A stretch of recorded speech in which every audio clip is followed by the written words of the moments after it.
I'm Frank Arson, and welcome to Here and Abroad, a podcast that follows the U.S. men's national team and their player pool across Europe, MLS, or wherever else they play their club football. On today's show, we're going to look back on the USMNT's January camp that just wrapped up. The team played 2 friendlies. They beat Venezuela 3-1, and then Costa Rica 3-0. To help me today, I've invited Kyle Bond to join the show. Kyle is a writer for The Sporting News and has over a decade of experience covering the sport of soccer globally. He also does TV broadcasts for Wake Forest Soccer. Kyle, welcome to the show. Thank you. This is an interesting time for the U.S. national team. I think, the winter's kind of a long wait, right, to get back into competitive first choice matches. So January camp gives us a little bit of meat on the bone, but not a ton. Not a ton, and we'll get into it. But I have to tell you, I come into this conversation a little bit more excited than normal about this January camp than I have of other ones. Let's start by talking about who the biggest winners were from January camp. Who do you think is the biggest winner from the camp? There's a couple. I think if I was to place like one winner's medal, if I had one just like blue ribbon to give out, I would say probably Patrick Agyemang. I think, scoring in both games, it wouldn't really be a position of need for the U.S. national team, but I wouldn't also say that striker is a massive position of depth like midfield is. So maybe you could see him breaking into the national team eventually. The problem for Agyemang is that he's a little older than you would expect a player to be like breaking in or blossoming.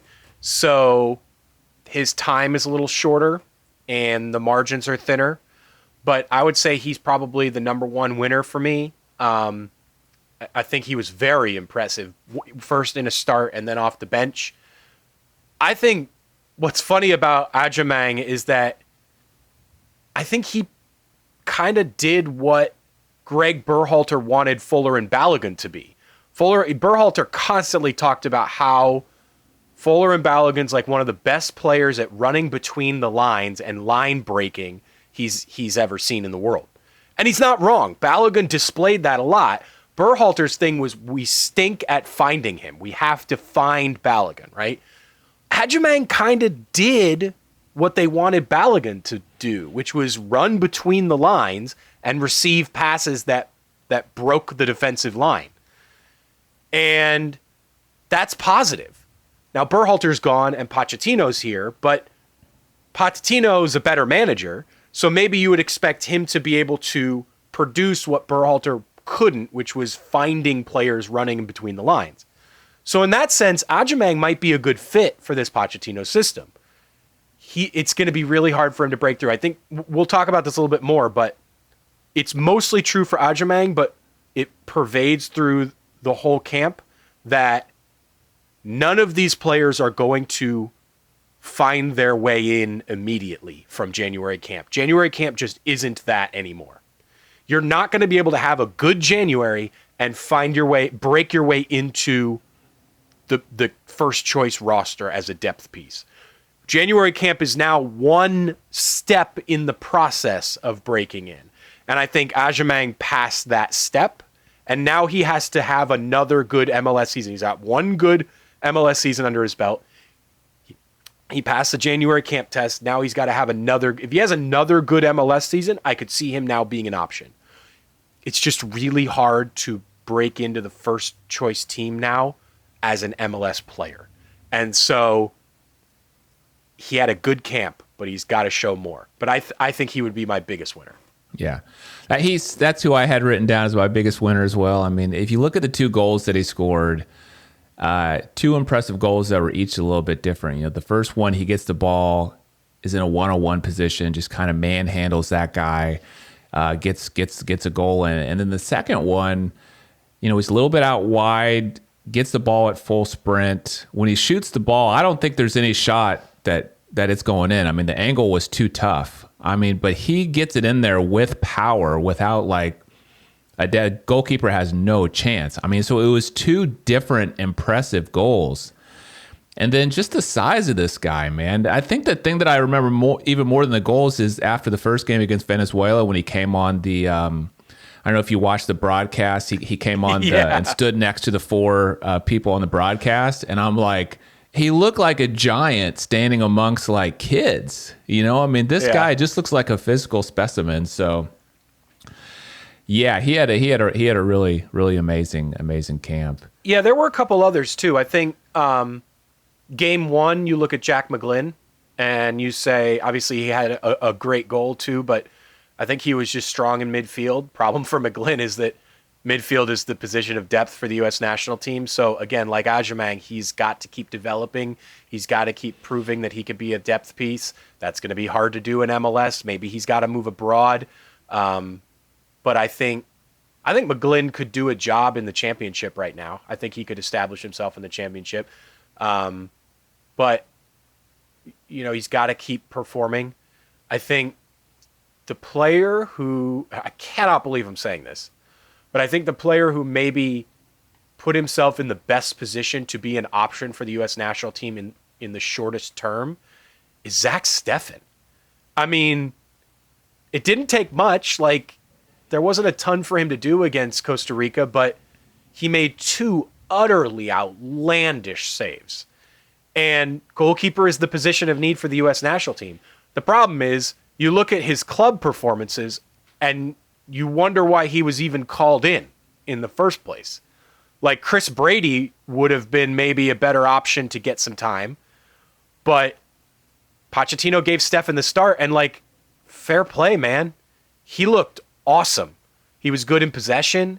He played well.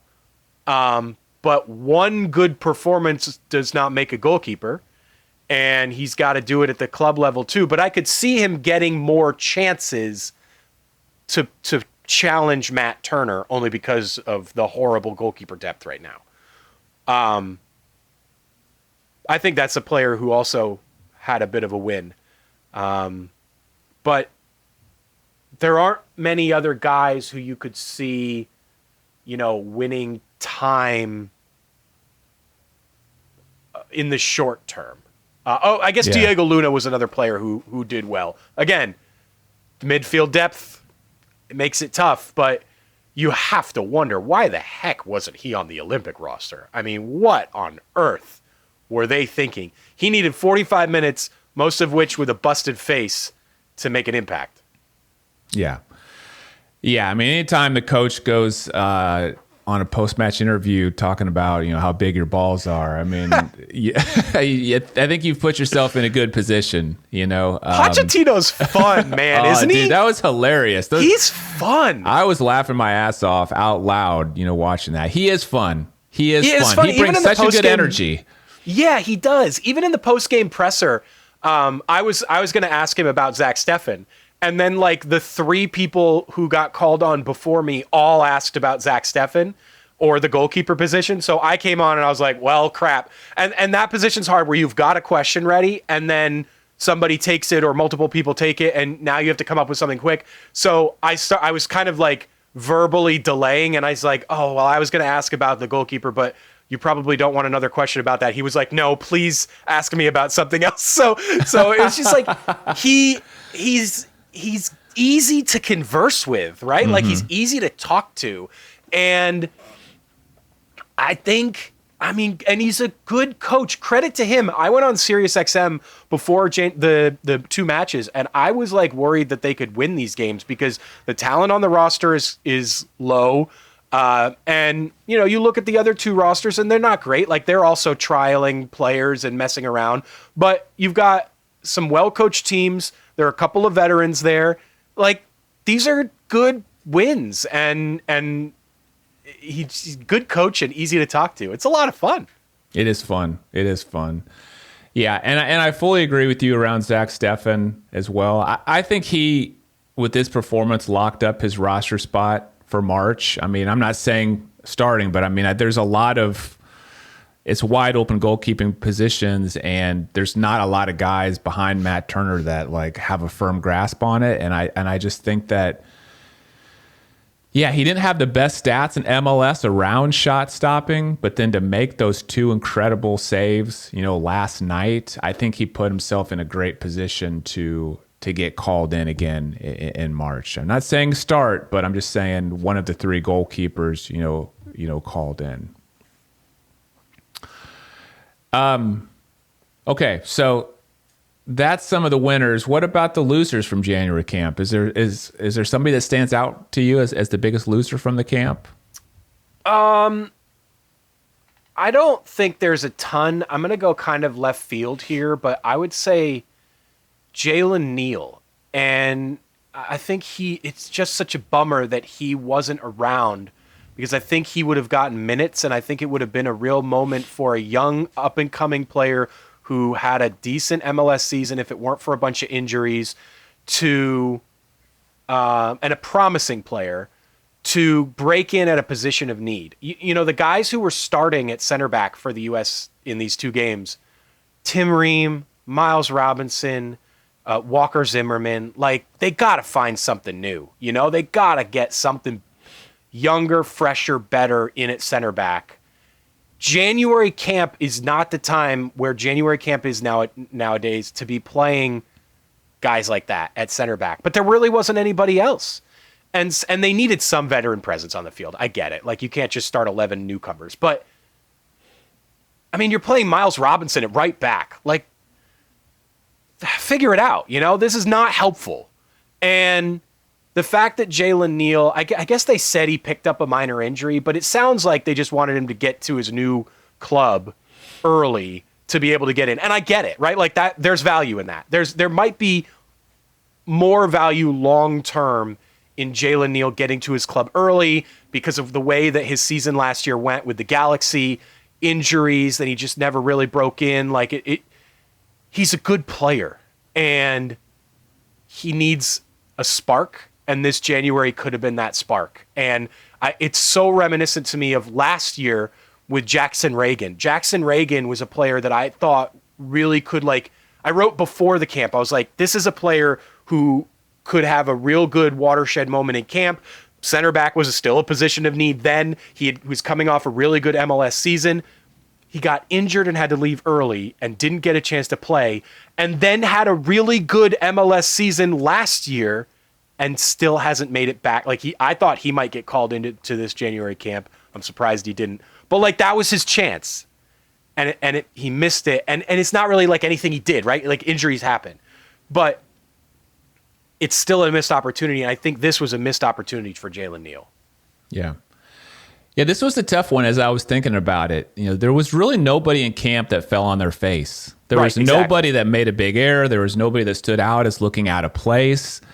And so I kind of landed where you did. And for me, if I had to pick the biggest loser of the camp, and that's kind of a harsh word, but I would say Matt Freese, because he was the only one who didn't get a start. So nothing against him, but it's he didn't, in a position of need, he didn't get the chance to go out there and prove himself. You could even go same lines and say Drake Callender, because he was on the roster, and again, a minor injury or whatever it might be, didn't get a chance to play. And I think Callender probably had a better chance to prove himself and put himself in a position for the roster because he's already gotten called in a bunch, right? So yeah, both those guys. It's nobody that played. You're absolutely right. Nobody that played hurt themselves. So you've got to go with guys that didn't get a chance. Exactly. Jesus Ferreira is another guy, who had to leave the camp. He could have used some face time. Absolutely. With Pochettino, didn't get it.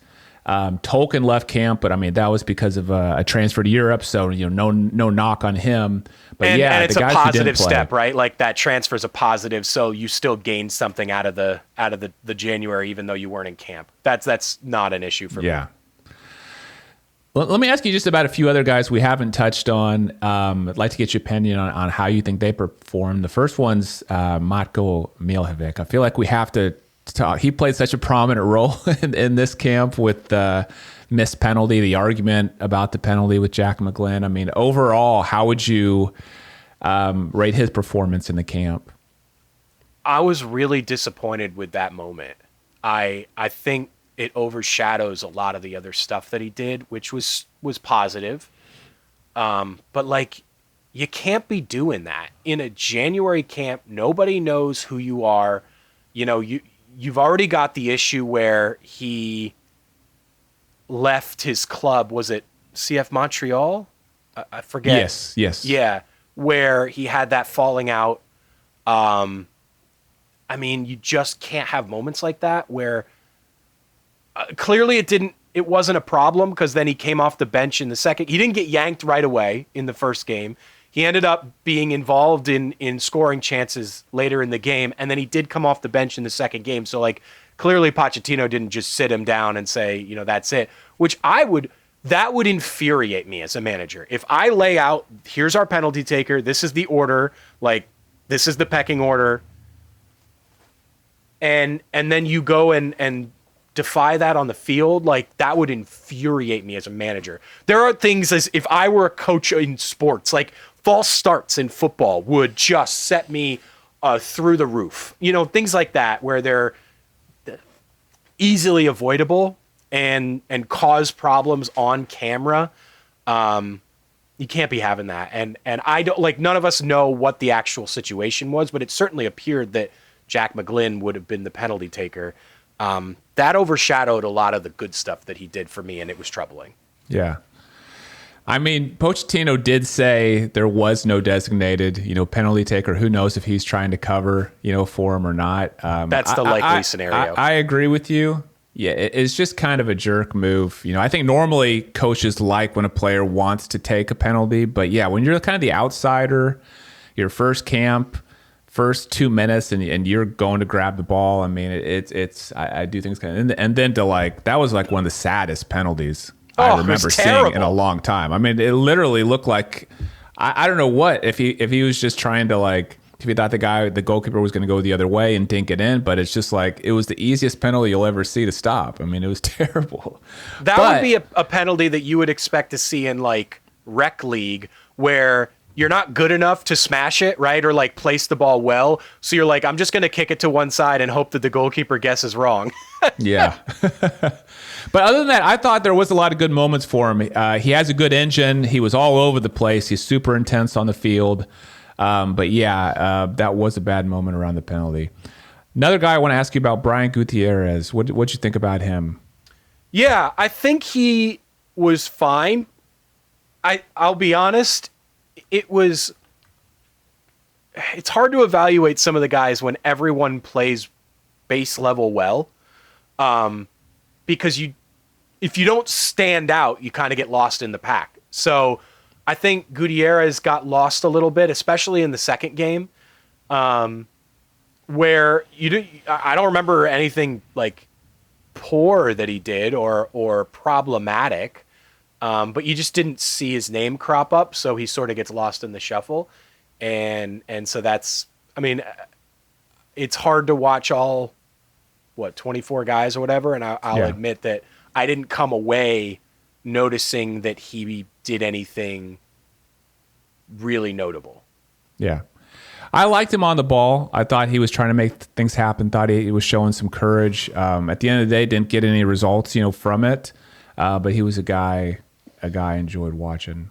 I will say one more player that I think deserves mention. He would be just outside the winners camp for me, because it seems like there were a lot of players who played well. I think Emeka Eneli did really well in the second game in midfield. If there's any position for the U.S. national team in midfield that maybe you could see somebody breaking in, it would be in that, like, 6-8 hybrid role. And I think he performed really well. Like Ajamang, needs to prove that he can be a consistent performer there, more than just one season, more than just one camp. But he had a good performance, and I'm excited to see more from him, and see if he can be a contributor or a depth piece. You look at Tyler Adams getting hurt a lot, Luca De La Torre struggling right now, club and country. Players like that, I think there's an opening, maybe, and he needs to do more, but certainly put his first foot through the door. For sure. So what about the overall camp? Do you think this was a success for Pochettino and the organization, this particular January camp?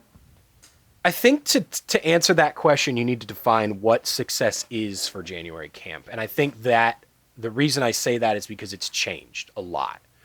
The more players that move to Europe that are in the top end of the depth chart, the less talent there is at January camp. And thus, what we talked about before, the less chance there is to use January camp alone to break into the depth chart. And because of that, there needs to be an evaluation of what are we gaining in January camp. Because I think the answer to your question is yes. I was skeptical they could even win these games, and they won them emphatically. And you had a lot of players who performed well.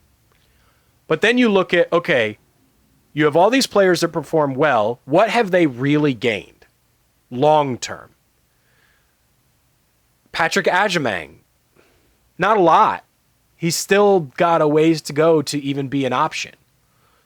Emeka Nelly, what has he really gained? You know, like Zach Steffen even. Maybe like you're arguing that he's now third choice goalkeeper, right behind, I think your first two are Turner and Schulte.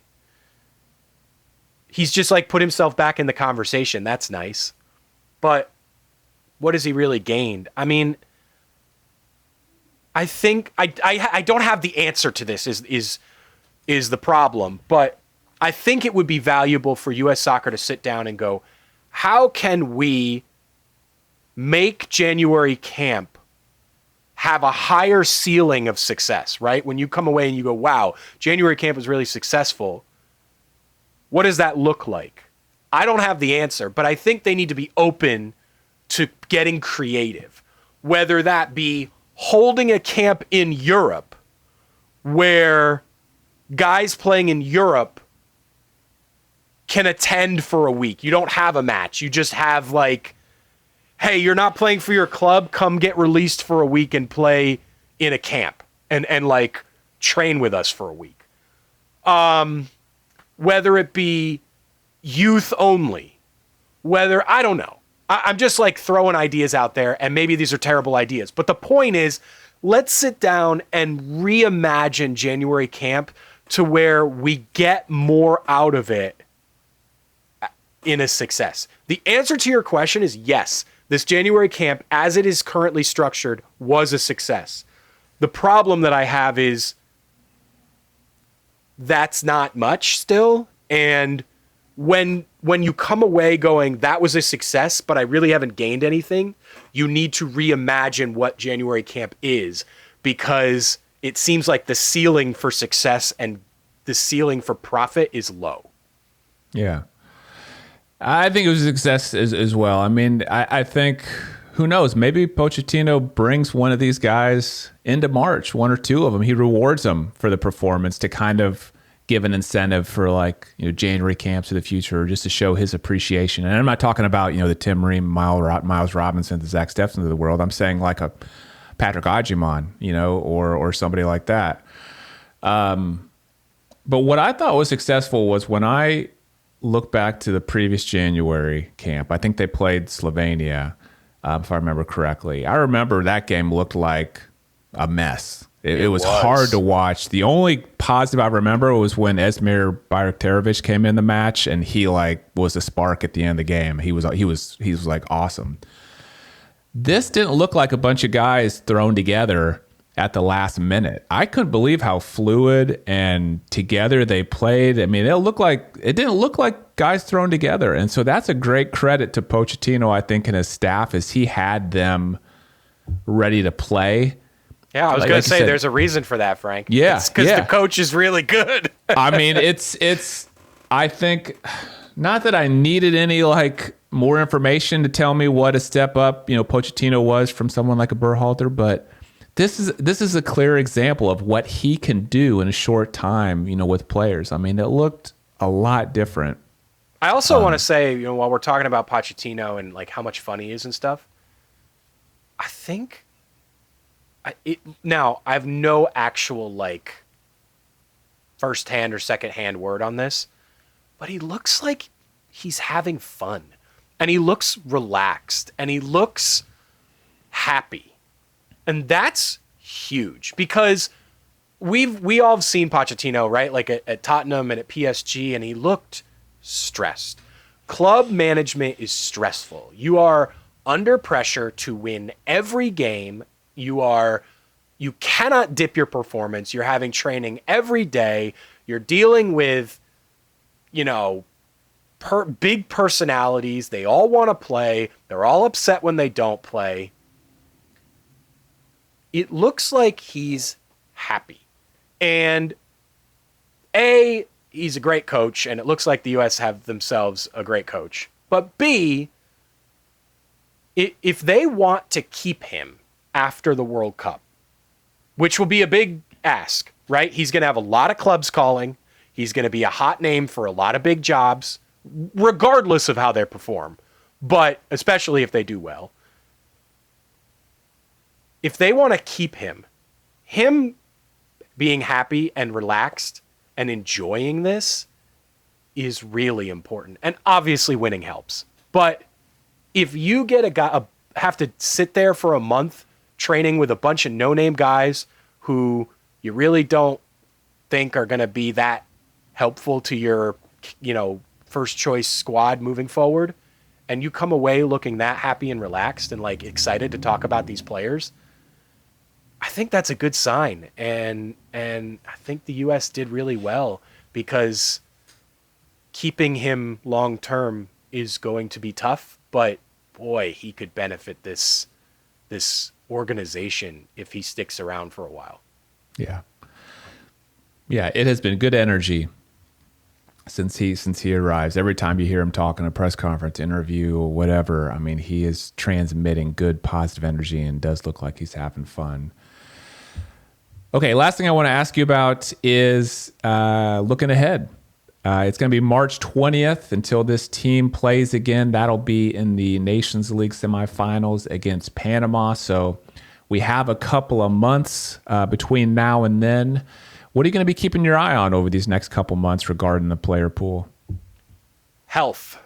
There's been some issues with health, and got to keep guys fit. There's two I'm looking at. It's Christian Pulisic, who's been overused and overworked at AC Milan because he's like their only good player right now, or their only consistent player. Rafael Leao's having a really good season too, but they're struggling to put goals together outside of those two, and they're struggling to defend in big moments, and their goalkeeper is really good but mistake prone, and they're overusing Christian Pulisic, and it's starting to cause problems. And Tyler Adams. Tyler Adams continues to remind us how freaking good he is. I mean, freaking good. I don't want to hear anybody questioning his starting spot in this squad. He has come in at Bournemouth and statistically exploded off the charts immediately. If they can keep him fit, he is a difference maker for this team.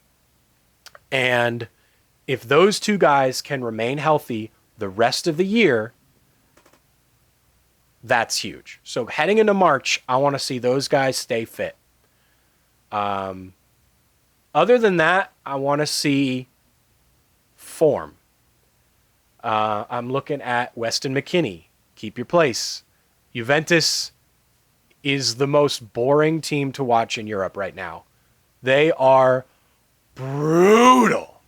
I do have a hard time watching them. I kicked on their Champions League match the other day, and it was tough to watch. No team, and the stats back this up. No team in Europe does less with the ball than Juventus. But that's honestly kind of good for Wes. I mean, I remember in his early days, like when he was developing at Schalke, I would constantly describe him as a chicken with his head cut off. So like being in a system where it's very structured and you've got to do specific things and you're just knocking the ball around, probably not the worst thing in the world for him. Gio Reyna's got to find an answer. They just refuse to play him at Dortmund, and they're bad now and still won't play him. Like Nuri Sahin just got canned, and and who knows what's next for him. He's got to get out of there. And I think AC Milan's looking at him. Like, there are teams who rate him. You can find an answer. Ricardo Pepi has got to get out of PSV. I don't really blame PSV for not playing him. Like, Luke de Jong is also very good, but Pepe's the better long-term option, and keeping him happy, I think, is like really good for their long-term health. If they could start him and get him to sign an extension and stick around, I think that would benefit them. But there are still rumors he's going to sign an extension. I don't get it. Like, get the heck out of there, man. You could be a starter at a Big Five league club and perform.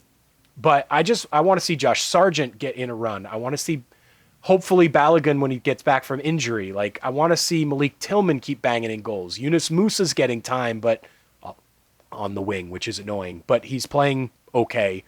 Cameron Carter-Vickers, like, these guys need to... Richards is getting back in, which is great. I was worried about him for a while. Jedi, keep it up, man. Like, there are a lot of guys playing in Europe who over the next 3 months, I want to see them stay healthy. I want to see them figure it out. And so there's a lot to chew on here in the next few months, but I think it's fitness first, form second. Yeah. Yeah, I'm with you on the fitness and injuries, and the person I'm keeping my eye on the closest is Serginho Dest. Is when is he going to get back on the field? I mean, I believe he's training already. Okay, I was just going to ask, like, if you've seen anything. Yeah, about I've that. seen that he's training. Originally, January was the target, that he had set, and so I'm expecting within the next couple weeks to see this guy make a match day roster if everything goes to plan. And then I'm curious to see how can he ramp up his playing time, because, by the time we get to early March, can he get to the point where he's starting or playing significant minutes? Can he get to the point where he gets a call up, into this March Nations League roster? I'm really curious to see how that recovery goes. I would exercise caution. And I only say that because I think a lot of people who aren't around the inner workings of the game don't understand how hard it is to come back from an injury like that. People expect once you're on the field, okay, you're good now, right? Like, because that's the way we see it as fans. Like, okay, you're back, you should be good now. And that's not always the case. It is very often that we see guys come back after 6 to 8 months, but really need 12 to 14 months to find themselves again. Yeah. And I would temper your expectations, especially for a player who relies heavily on pace and positioning. A lot of times it takes a while to find that again. And I would say for the rest of this season, just him remaining healthy is probably what we should expect from that. Anything else is a bonus. It's possible that he gets back on the field and cracks on and is himself again. But if he's not himself again and he struggles to find it, don't write him off, because we do see a lot of times that after ACL injuries, it takes 12 to 14 months for guys to be themselves again. So I would give it time and give him cushion to work it back out. Yeah. And I expect Pochettino to be cautious with him. You look at how he was with Tyler Adams, even when Tyler Adams was back and playing again, he was like, I'm going to leave him there, get fully fit, get healthy. And so, but I'll just be super excited to see him back on the field, because I love me some Serginho Dest, man. He's one of my favorite players to watch. And Joe Scally, in fairness, has done okay to put himself. I was worried about Joe Scally at the national team level, because he was struggling on the national team level even when he was playing well for his club, and then started to struggle with his club. So I was like, uh-oh. And there's not a lot of options behind Serginho now. Joe has picked it up. He's playing better for his club. He just had a pretty good game against Bayern. And he has been better for the national team too. So they're okay in the hands of Joe Scally, but they need Serginho back. Yeah, fully agree. All right, Kyle. Well, I will make sure and put links in the show notes to your X account, which is @_bonfire, and also to your work at The Sporting News. Thanks so much for joining the show. Thank you very much, Frank. Always fun, and we'll do it again soon. Yes, we will. And thanks to everyone for listening to Here and Abroad. If you enjoyed the episode, please do me a huge favor and hit that subscribe button if you're watching on YouTube, or that follow button if you're listening on Apple Podcasts, Spotify, or somewhere else. Thank you so much. I'm Frank Garza. You can follow me on X at FrankGarza007, and I'll be back next week with a new episode.